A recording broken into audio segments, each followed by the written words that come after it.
నల్గొండ జిల్లా మాడుగులపల్లి మండలంలో ముదిరాజ్ మహాసభ మండల అధ్యక్షులు సైదులు ముదిరాజ్ ఆధ్వర్యంలో ముదిరాజ్లకు ప్రభుత్వం ఇచ్చిన అభయహస్తం హామీలను అమలు చేయాలని మండల రెవెన్యూ అధికారి ద్వారా ముఖ్యమంత్రి రేవంత్ రెడ్డికి తెలియపరచడం జరుగుతుంది. ఈ సందర్భంగా మాడుగులపల్లి మండల రెవెన్యూ అధికారి గారికి వినతి పత్రం సమర్పించడం జరిగింది. ఈ సందర్భంగా సైదులు ముదిరాజ్ మాట్లాడుతూ తెలంగాణ రాష్ట్ర ముదిరాజ్ మహాసభ మరియు డిప్యూటీ చైర్మన్ బండ ప్రకాష్ ముదిరాజ్ ఆదేశాల మేరకు జిల్లా అధ్యక్షులు వెలుగు రవి ముదిరాజ్ సూచనల మేరకు కాంగ్రెస్ ప్రభుత్వం పేర్కొన్న బీసీ-డి నుంచి బీసీఏలోకి మార్చడం, ముదిరాజుల అభివృద్ధి కోసం ఈ కార్పొరేషన్ ఏర్పాటు చేసి సంవత్సరానికి 1000 కోట్లు నిధులు కేటాయించాలని ఈ సందర్భంగా వారు డిమాండ్ చేశారు. ఈ కార్యక్రమంలో నిడమనూరు అధ్యక్షులు శ్రీనివాస్ ముదిరాజ్, మాడుగులపల్లి మండల ప్రధాన కార్యదర్శి రామకృష్ణ ముదిరాజ్, ఉపాధ్యక్షులు కుమార్ ముదిరాజ్, నరహరి ముదిరాజ్, మహేష్ ముదిరాజ్, నాగయ్య ముదిరాజ్, రాజు ముదిరాజ్, సైదులు ముదిరాజ్, లింగయ్య ముదిరాజ్, వెంకన్న ముదిరాజ్, నాగరాజు ముదిరాజ్, వంశీ ముదిరాజ్, గణేష్ ముదిరాజ్, శేఖర్ ముదిరాజ్ తదితర ముదిరాజ్ నాయకులు పాల్గొన్నారు.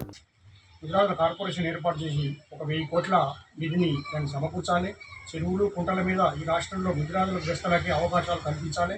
అన్య కులస్తులకు అవకాశం కల్పించదు. దాని మీద మాకు హక్కులు ఉన్నాయి కాబట్టి దాని మీద మాకే అవకాశం కల్పించాలని ప్రభుత్వానికి మేము విజ్ఞప్తి చేస్తున్నాం. అదేవిధంగా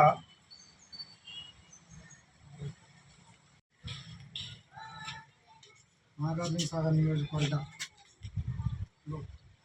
జరుగుతున్న ఎంఆర్ఓ ఆఫీసులో నియోజక పత్రాలు ఇవ్వడం జరుగుతున్నది.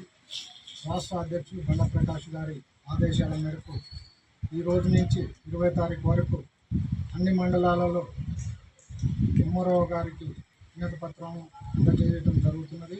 అదేవిధంగా గత ప్రభుత్వం మమ్మల్ని బీసీఐలోకి చేరుస్తామని చెప్పి ఎన్నో రకాలుగా మమ్మల్ని వాడుకొని లాస్ట్కి మమ్మల్ని వదిలేసిపోయింది. కాబట్టి ఇప్పుడు రేవంత్ రెడ్డి గారు ముఖ్యమంత్రి గారు మాకు బీసీఐలోకి చేరుస్తామని చెప్పి ఫస్ట్ మేనిఫెస్టోలో పెట్టినందుకు ఆయనకు మరీ ధన్యవాదాలు తెలుపుతూ, అదేవిధంగా ముఖ్యమంత్రి గారు ఎంత తొందరగా మరిన్ని అప్డేట్స్ కోసం మా ఛానల్ని సబ్స్క్రైబ్ చేయండి.